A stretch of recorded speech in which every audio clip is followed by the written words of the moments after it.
Hi all, Darshana Academy Re-NEET X-Ray 2025 Biology Chapter Wise Analysis. Okay, ഈ റീനിറ്റിന് നമ്മൾ locomotion and movement എന്ന് പറയുന്ന ചാപ്റ്ററിൽ നിന്നും എത്ര ക്വസ്റ്റ്യൻസ് ചോദിച്ചിട്ടുണ്ടായിരുന്നു, ഏതൊക്കെ ക്വസ്റ്റ്യൻസ് ആയിരുന്നു അത് എന്നൊന്ന് നമുക്ക് ഓടിച്ച് നോക്കാം. അപ്പോൾ ഈ റീനീറ്റിന് നമുക്ക് 4 ക്വസ്റ്റ്യൻസ് ആയിരുന്നു ലൊക്കോമോഷൻ ആൻഡ് മൂവ്മെൻറ്റ് എന്ന് പറയുന്ന ചാപ്റ്ററിൽ നിന്ന് ചോദിച്ചിരുന്നത്. ദെൻ കഴിഞ്ഞ നീറ്റിൽ 3 ക്വസ്റ്റ്യൻസ് ഉണ്ടായിരുന്നു. നമുക്ക് വേഗത്തിൽ ആ ക്വസ്റ്റ്യൻസിലേക്ക് ഒന്ന് പോയി വരാം. ഓക്കെ, ക്വസ്റ്റ്യൻ പേപ്പറിൽ ക്വസ്റ്റ്യൻ നമ്പർ 104 അല്ലേ, which of the following represent the correct sequence of arrangement of bones in the lower limb of human? നമ്മുടെ ലോവർ ലിംഫിൽ അല്ലെങ്കിൽ ഹൈൻ ലിംഫിൽ എങ്ങനെയാണ് ആ ബോണുകൾ അറേഞ്ച് ചെയ്തിരിക്കുന്നതെന്ന് അല്ലേ, വളരെ കൃത്യമായൊരു സീക്വൻസിൽ അറേഞ്ച് ചെയ്തിട്ടുണ്ട്. അപ്പോൾ അതെങ്ങനെയാണ് സീക്വൻസ് നമുക്ക് നോക്കാം. ഒന്ന്, നമുക്കറിയാം ഫീമർ എന്ന് പറയുന്നത് നമ്മളുടെ തുടയല് എന്ന് പറയുന്ന അല്ലെങ്കിൽ ലോങ് ബോണാണ് എന്ന് നമുക്കറിയാം. ലോങ് ബോണാണ് അല്ലെ, തൈ ബോൺ എന്നൊക്കെ അതിന് പേര് പറയും. 2 എന്ന് പറയുന്നത് നമ്മുടെ മുട്ടുചിരട്ട പേച്ചല്ല എന്ന് പറയുന്ന അല്ലെങ്കിൽ നീ ക്യാപ്പ് എന്ന് പറയുന്ന രണ്ടാമത്തെ ഭാഗം. 3 എന്ന് പറയുന്നത് എന്താണ്, ടിബിയ എന്ന് പറയുന്ന ഭാഗം, അതാണ് നമ്മുടെ മേജർ വെയ്റ്റ് ബെയറിംഗ് ബോണാണ്. ദെൻ ലാസ്റ്റ് നമ്മുടെ ടാസൽ എന്ന് പറയുന്ന അല്ലേ ബേസ് ഓഫ് ദി അല്ലെ 7 ബോണുകൾ അല്ലെങ്കിൽ ആംഗിൾ ബോണുകൾ ചേർന്നിട്ടുള്ള ടാസൽ. അപ്പോൾ അതിൻ്റെ ഓർഡർ എന്ന് പറയുന്നത് ഏതായിരുന്നു, femur, then patella, tibia and tarsal. അപ്പോൾ ഇവിടുത്തെ ഓപ്ഷനാണ് femur, patella, tibia and tarsal. അപ്പം 4th ഓപ്ഷൻ ആയിരുന്നു അവിടുത്തെ കറക്റ്റ് ആൻസർ. വളരെ ഈസി ആയിട്ടുള്ള ഒരു ക്വസ്റ്റ്യൻ ആയിരുന്നു. ഓക്കെ, ദെൻ നമുക്ക് നെക്സ്റ്റ് അടുത്ത ക്വസ്റ്റ്യനിലേക്ക് പോകാം. ഇതും വളരെ ഈസി ആയിട്ടുള്ള ക്വസ്റ്റ്യൻ ആയിരുന്നു. ക്വസ്റ്റ്യൻ പേപ്പറിലെ ക്വസ്റ്റ്യൻ നമ്പർ 119. ദെൻ എന്തായിരുന്നു question, the number of vertebra in a human is, എത്രയാണ് വെർട്ടിബ്രൽ കോളത്തിലെ വെർട്ടിബ്രയുടെ എണ്ണം എത്രയായിരുന്നു എന്നാണ് ചോദ്യം. വളരെ ഈസി ആയിട്ടുള്ള ക്വസ്റ്റ്യൻ ആയിരുന്നു. നമുക്കറിയാം, നിങ്ങളുടെ മനസ്സിൽ വന്നിട്ടുണ്ടാവും 26 ആണ് അതിൻ്റെ വെർട്ടിബ്രയുടെ നമ്പർ എന്ന് പറയുന്നത്. നമുക്കത് നോക്കാം. സെർവിക്കൽ വെർട്ടിബ്രയുടെ എണ്ണം എന്ന് പറയുന്നത് 7 ആണ്. ദെൻ തൊറാസിക് എന്ന് പറയുമ്പോൾ എത്ര എണ്ണം വരും, 12 എണ്ണമാണ്.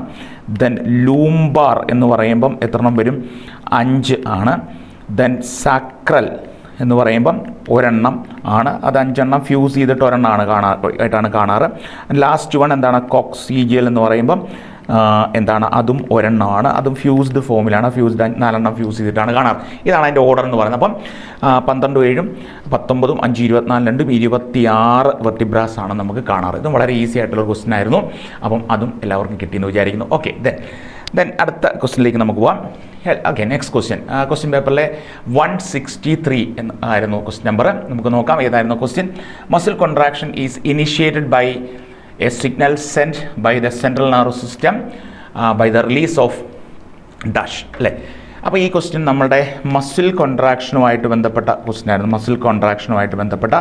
ക്വസ്റ്റ്യൻ ആയിരുന്നു. അല്ലെങ്കിൽ നമുക്കറിയാം സ്ലൈഡിങ് ഫിലമെൻറ്റ് തിയറി ആയിട്ട് ബന്ധപ്പെട്ട ക്വസ്റ്റ്യൻ ആയിരുന്നു. നമുക്കതിലേക്ക് വന്നു, മസിൽ കോൺട്രാക്ഷനുമായിട്ട് ബന്ധപ്പെട്ട്. അപ്പോൾ നമുക്കറിയാം എന്താണ് നമ്മുടെ സെൻട്രൽ നെർവസ് സിസ്റ്റം എന്താണ് ഒരു മസിൽ കോൺട്രാക്ഷൻ ഇനിഷ്യേറ്റ് ചെയ്യുന്നു. ദെൻ അത് എന്താണ്, അതിൻ്റെ സിഗ്നൽസിനെ നമ്മുടെ മോട്ടോർ ന്യൂറോൺ വഴി മോട്ടോർ ന്യൂറോണിലൂടെ വിടുന്നു ദെൻ ആ മോട്ടോർ ന്യൂറോണിലൂടെ കൂടി ചെന്ന് നമ്മുടെ there is A junction between നമ്മുടെ ഈ പറഞ്ഞ മോട്ടോർ ന്യൂറോണും സാർക്കോലിമ അല്ലെങ്കിൽ മസിൽ ഫൈബേഴ്സിലെ സാർക്കോലിമയും കൂടെ, അല്ലെങ്കിൽ ആ ഒരു ജംഗ്ഷനെ നമ്മൾ വിളിക്കുന്ന പേരാണ് ന്യൂറോ മസ്കുലർ ജംഗ്ഷൻ എന്ന് വിളിക്കും. ന്യൂറോമസ്കുലർ ജംഗ്ഷൻ എന്ന് പറഞ്ഞ ജംഗ്ഷൻ. ഓക്കെ, അവിടെ ആ ജംഗ്ഷനിലേക്ക് എത്തിക്കഴിഞ്ഞ് കഴിഞ്ഞാൽ എന്താണ്, അവിടെ നിന്നും എന്താണ് ഒരു ന്യൂറോ ട്രാൻസ്മിറ്റർ റിലീസ് ചെയ്യാം. ആ ന്യൂറോ ട്രാൻസ്മിറ്റർ നമ്മുടെ ഉത്തരവിടെയാണ്. ന്യൂറോ ട്രാൻസ്മിറ്ററാണ് നമ്മൾ പറയുന്ന അസറ്റൈൽ കൊലൈൻ എന്ന് പറയുന്നത്. പിന്നീട് നടക്കുന്ന കാര്യങ്ങളൊക്കെ അറിയാം. അവിടെ എന്താണ് ആ സ്ലൈഡിങ്ങുമായിട്ട് ബന്ധപ്പെട്ട് അല്ലെങ്കിൽ ആക്റ്റിൻ മയോസിൻ ഫിലമെൻ്റ് എങ്ങനെയാണ് അത് ആക്റ്റീവ് ആവുന്നതൊക്കെ കാര്യങ്ങൾ അറിയാം. അതിലേക്ക് നമ്മൾ പോകുന്നില്ല. അപ്പോൾ ഇവിടുത്തെ ആൻസർ എന്ന് പറയുന്നത് എന്താണ്, അസറ്റൈൽ കൊലൈൻ ആയിരുന്നു. ഇവിടുത്തെ ആൻസർ എന്ന് പറയുന്നത് സെൻഡ് ചെയ്യുന്ന അല്ലെങ്കിൽ എന്താണ് ആ പറയുന്ന റിലീസ് ചെയ്യുന്ന സംഗതി എന്ന് പറയുന്നത് അസറ്റൈൽ കൊലൈൻ ആയിരുന്നു, ന്യൂറോ ട്രാൻസ്മിറ്റർ. ഓക്കെ, ദെൻ നമുക്ക് നെക്സ്റ്റ് ക്വസ്റ്റിലേക്ക് പോകാം. നെക്സ്റ്റ് ക്വസ്റ്റ്യൻ ഇതായിരുന്നു ക്വസ്റ്റ്യൻ പേപ്പറിലെ 169. ഏതായിരുന്നു question, which of the following is the correct order of arrangement of vertebral column from the head to toe, ഹെഡിൽ നിന്നും ടോ വരെയുള്ള അറേഞ്ച്മെൻറ്റ്. നമ്മൾ ഓൾറെഡി അതിൻ്റെ ക്വസ്റ്റ്യൻ്റെ ആൻസർ നമ്മൾ പറഞ്ഞു കഴിഞ്ഞു ഏതാണെന്നുള്ള കാര്യം നമുക്കറിയാം. Cervical, then thoracic, then lumbar and sacrum. ഇതായിരുന്നു ഓർഡർ. നമ്മൾ മുമ്പ് ഒരു ക്വസ്റ്റ്യനുമായിട്ട് ബന്ധപ്പെട്ട് നമ്മൾ പറഞ്ഞതാണ്.